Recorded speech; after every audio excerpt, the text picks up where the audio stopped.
The congratulatory flowers were getting heavy in my hands when the words hit me like a punch to the gut. "You're done here, Harper. Clear out." His first day as CEO, my last day as anything. The marble lobby went dead silent, 100 people pretending they didn't just watch me get executed in public.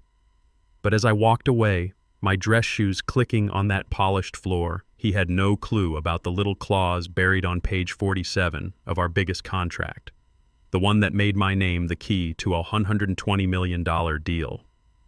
Come tomorrow morning, his secretary would figure out real quick that when you pull out the wrong brick, the whole damn wall comes down. My name's Wesley Harper. I'm 47, and I'd been walking through those revolving doors at Holstrom Dynamics for 20 years like I belonged there. Not because I was full of myself, but because I'd earned every inch of respect in that 40-story tower. Senior Vice President of Client Relations, that's what it said on my door.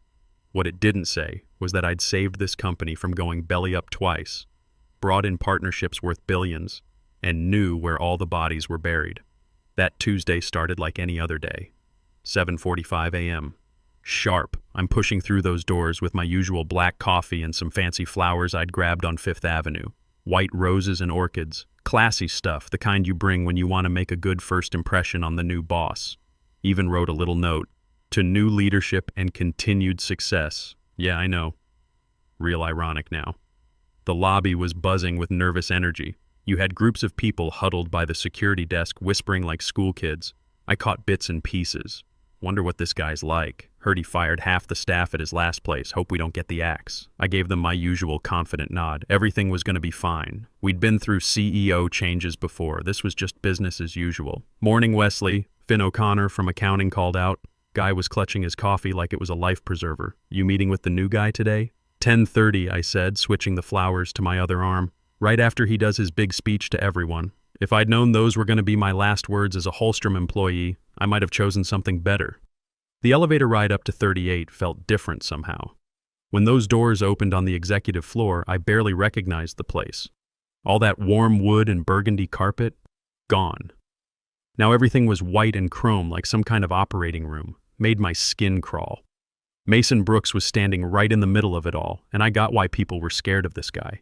Tall, sharp as a knife in his expensive suit with these cold gray eyes that looked right through you. He had his own crew with him, faces I'd never seen before, people who moved like sharks. All our old-timers were nowhere to be found.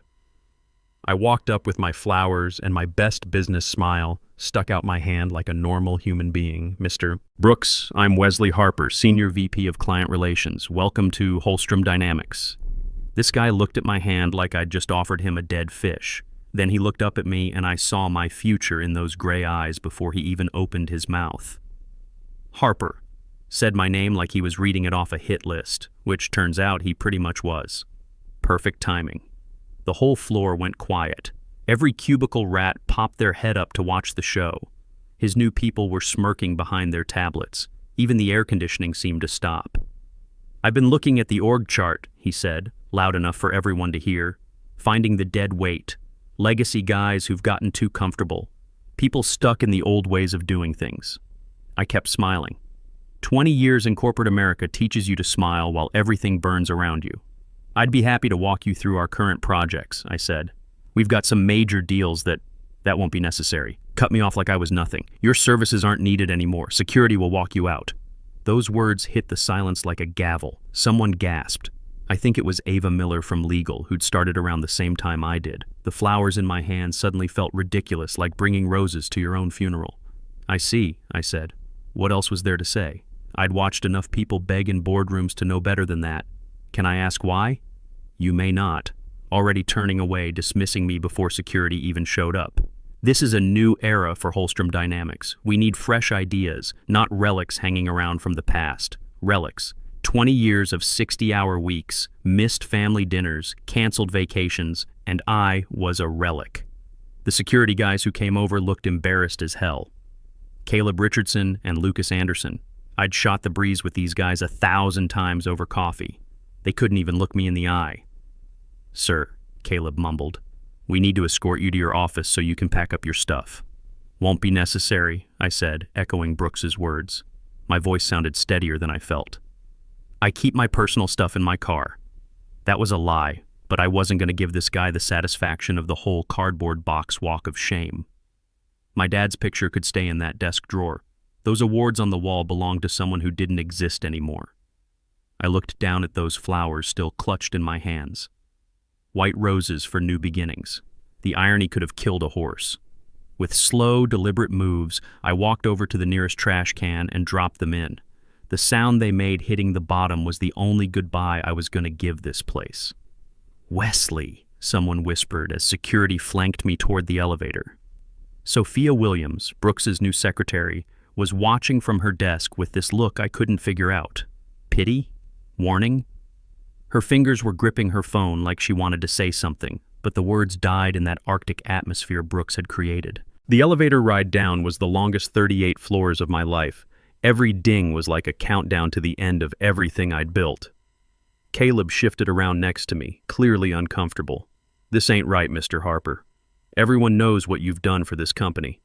"It's just business, Caleb," I said, watching those numbers drop. "Nothing personal." But we both knew that was bull. Everything in corporate America is personal, just dressed up in fancy business talk. Every handshake hides a knife. Every meeting's a battle. Every new CEO needs someone to sacrifice on day one to show who's boss. Today, I was the sacrifice. When we got to the lobby, it was like a funeral. Word travels fast in a place like this. Finn from accounting looked like someone had died. Ava from legal had tears in her eyes. Even the security guys at the main desk were standing straighter, like my termination was contagious or something. "Your badge, sir," Lucas said quietly when we reached those revolving doors. I unclipped it from my jacket, ran my thumb over the photo one last time. Younger Wesley, full of hope and ambition. Then I handed it over. The plastic clicked in his palm like a closing coffin. "Take care of each other," I told them both. They nodded, their throats working with words they couldn't say. Then I pushed through those doors for the last time, out into Manhattan morning that couldn't care less about my personal disaster. The city just kept moving around me while I stood there on the sidewalk, suddenly with nowhere to go. 20 years of purpose gone in 5 minutes of corporate theater. But as I finally got my feet moving toward the parking garage and my BMW that had seen 1,000 late nights, something shifted in my chest. Not sadness, not even anger, something colder, more focused. My hand went to my jacket pocket, found the leather portfolio I always carried. By the time I reached my car, I was already making notes, because Mason Brooks had screwed up big time, the kind of mistake only pure arrogance can make. He figured I was just another middle manager, another cog he could toss out. Never bothered asking what projects I handled, what relationships I'd built, what contracts had my signature on them.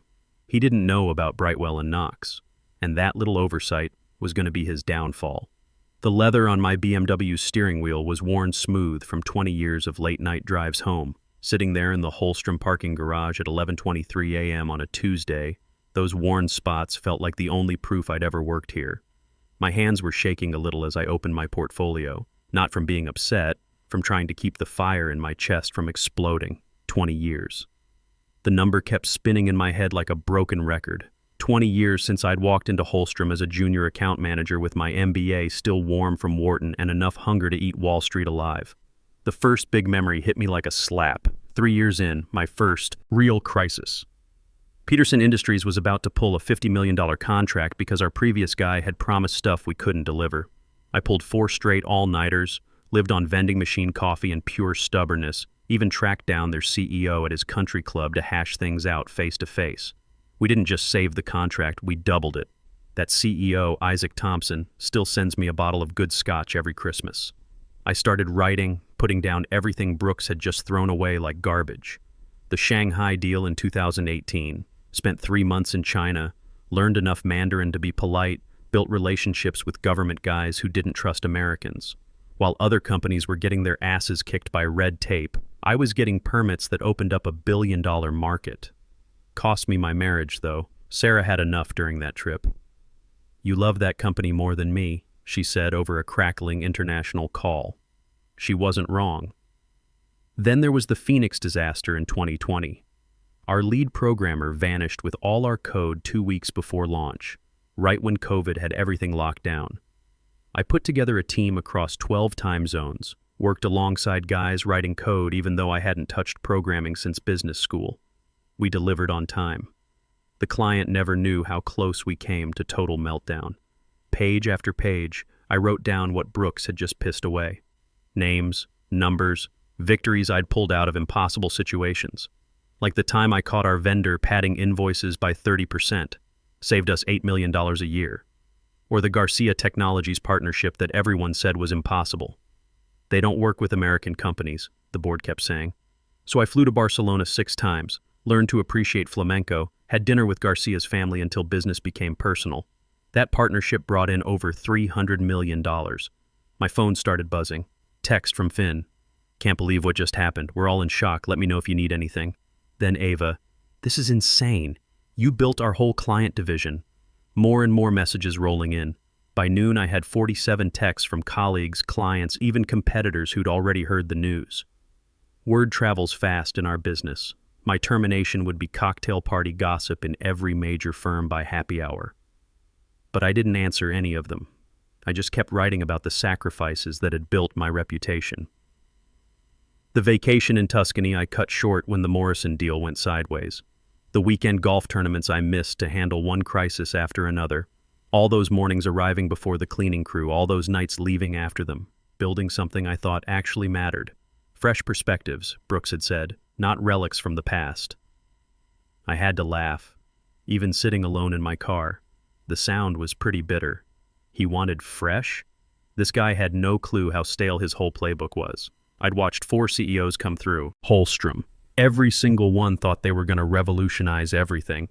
Everyone eventually learned that business isn't about blowing things up. It's about building on what works.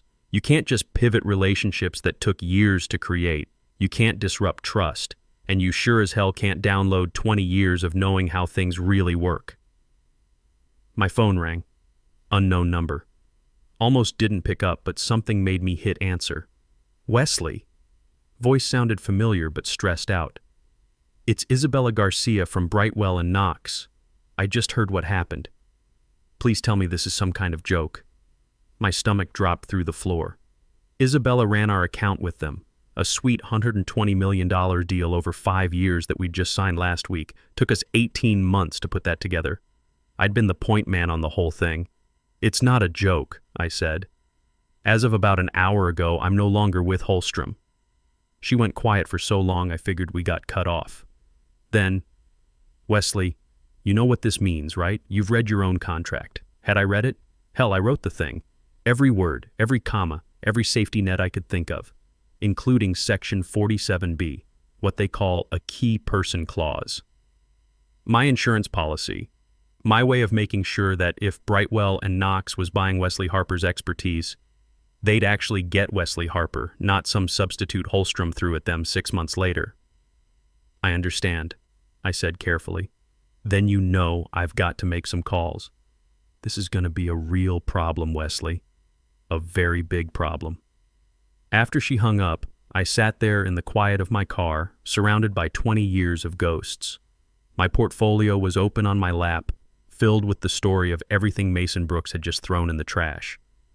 Because I knew something he didn't, something his arrogance had blinded him to. He thought he'd fired some middle manager, some old-timer taking up space, but he'd actually lit a fuse on a bomb he didn't even know existed, and that bomb was going to go off thanks to a contract clause he never bothered reading, in a deal he never bothered understanding, with clients he never bothered meeting. I closed my portfolio and started the car. No more sadness, no more hurt feelings, just the cold satisfaction of knowing that sometimes revenge doesn't need planning. Sometimes it's just what happens when stupidity meets consequences in a marble lobby. Driving out of that garage into the bright Manhattan afternoon, my phone kept buzzing with messages. Support, shock, disbelief. But I was already thinking ahead, seeing the dominoes lined up to fall, the panic that was coming, the look on Brooks's face when he figured out what he'd done. He wanted to erase the past, about to learn that in business, the past has a way of reaching out and grabbing you by the throat, especially when that past was smart enough to protect itself with ironclad contracts. Next morning, I woke up at 5:30, not because of an alarm, just habit. 20 years of early mornings don't disappear overnight, but this time was different.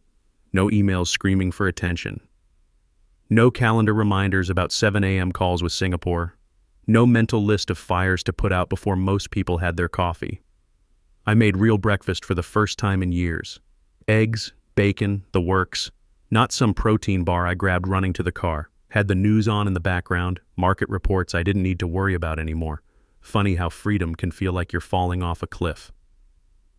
At exactly 8:02 a.m., my phone went crazy. First call from Finn O'Connor, our chief legal guy. Let it go to voicemail. Second was from HR, then accounting, then some number I didn't recognize with a Holstrom extension. By 8:15, I had 12 missed calls and 23 texts, each one more frantic than the last. Picked Sophia Williams' text to read first. Emergency BNK invoked clause. Legal says only you can fix this. Brooks is going ballistic. Please call ASAP. Then Isabella. Board voted unanimously. Contract suspended pending resolution of key person clause. We're prepared to move forward with Sullivan Associates unless Holstrom can fix this within 48 hours. I tried to buy you more time, but the board's firm on this. Sullivan Associates, our biggest competitor, who'd been circling Brightwell and Knox like vultures for years. Isabella wasn't just playing hardball, she was showing me her cards. This wasn't about pulling out of our deal. This was about taking everything we'd built and handing it to our biggest rivals. My doorbell rang at 8:27. Security camera showed Sophia Williams on my porch, perfect in her designer suit despite the early hour, clutching a leather case like her life depended on it. I finished my coffee before answering. Mr. Harper, she started before I even opened the door all the way. Thank you for seeing me. I know this is unusual, but I didn't agree to see you, I said calmly. You showed up at my house uninvited at 8:30 in the morning. Her perfect composure cracked a little. I'm sorry, but this couldn't wait. Mr. Brooks sent you, I laughed, short and sharp. Same Mr. Brooks who couldn't be bothered talking to me yesterday? Who had security walk me out like some kind of criminal? She turned red but kept pushing. The Brightwell and Knox situation is critical. They're claiming breach of contract based on your termination. Legal reviewed the key person clause and... She swallowed hard. We need you to come back immediately. I stepped aside, waved her in, not because I was being nice, but because I wanted her to see what she was asking me to give up. This comfortable house I'd barely lived in, the life I'd sacrificed for a company that tossed me out like yesterday's newspaper. The company needs you, she tried again, setting her case on my kitchen counter. Mr. Brooks has authorized me to make you an offer. Full reinstatement, formal apology, 25% raise. Stop right there. I held up my hand. Sophia, let me explain something. Yesterday morning, I got humiliated in front of everyone I work with. 20 years of service dismissed like I was some kind of dead weight. My whole career turned into a line item on his reorganization chart. She opened her mouth, but I kept going. Now, because of one contract clause he was too arrogant to read, because of relationships he couldn't be bothered understanding. Suddenly I'm valuable again. That's not how this works. What do you want? She asked, sounding desperate. Name your terms. I walked to my window, watching the morning sun hit my neglected garden. What did I want? Yesterday I wanted revenge. Today, standing in my kitchen with nowhere to rush off to, I wanted something bigger. I want Brooks to understand what he almost destroyed, I said finally. Not just some contract or revenue stream, a network of trust that took decades to build. I want him to come here himself, not send his people to clean up his mess. And if I come back, it's on my terms, not his. My phone rang before she could answer. Caller ID made me smile. Noah Peterson. I need to take this, I said, hitting speaker so Sophia could hear everything. Morning, Noah. Wesley, thank God, just got off the phone with Isabella Garcia. She told me what happened. Brightwell and Knox is pulling that key person clause, and she suggested pretty strongly that we might want to look at our own contracts with Holstrom. Sophia's face went white as a sheet. I see, I said carefully. What are you thinking? What am I thinking? Noah laughed, but there was no humor in it. I'm thinking any company stupid enough to fire Wesley Harper doesn't deserve my business. We're calling a board meeting for tomorrow to discuss our options. Wanted to give you a heads up. If you're not with Holstrom anymore, we'll be calling you directly about future partnerships. After I hung up, Sophia sank into one of my kitchen stools like her legs gave out. "Peterson Industries too?" she whispered. "Relationships matter," I said simply. "Your boss thought he was cutting dead weight. Never bothered checking what was actually holding up the roof. What happened next was like watching dominoes fall." By noon, Brooks himself was sitting in my living room, his arrogance replaced by something that looked a lot like panic. By 2 p.m., I had a signed contract making me Executive VP of Client Relations, reporting straight to the Board of Directors. By 4 p.m., I was back in the Holstrom building, but this time as the guy who'd saved the company from its own CEO. Took about 3 months to expose the rest of Brooks's plan.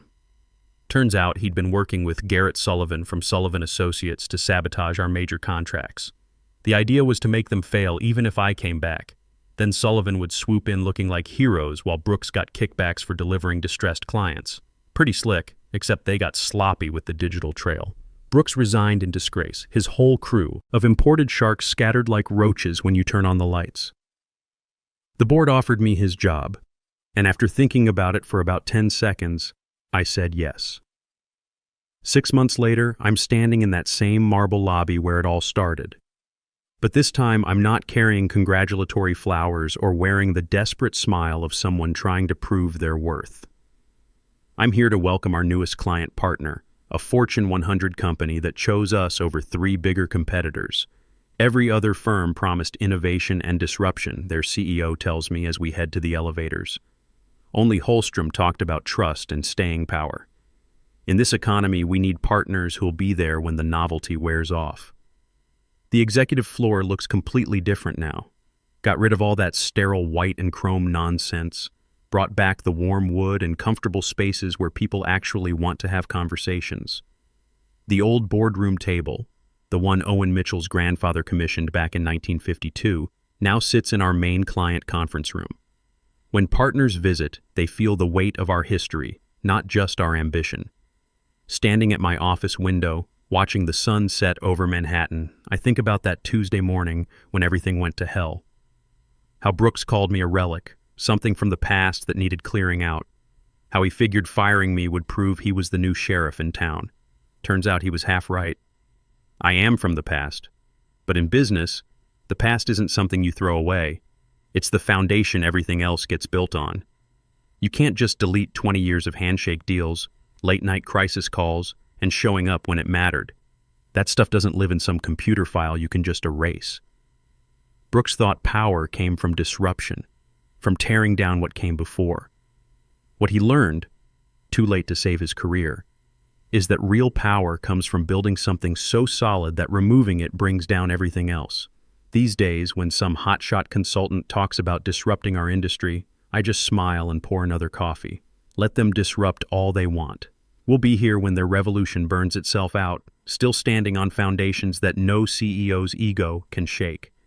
Sometimes the best revenge isn't planned at all.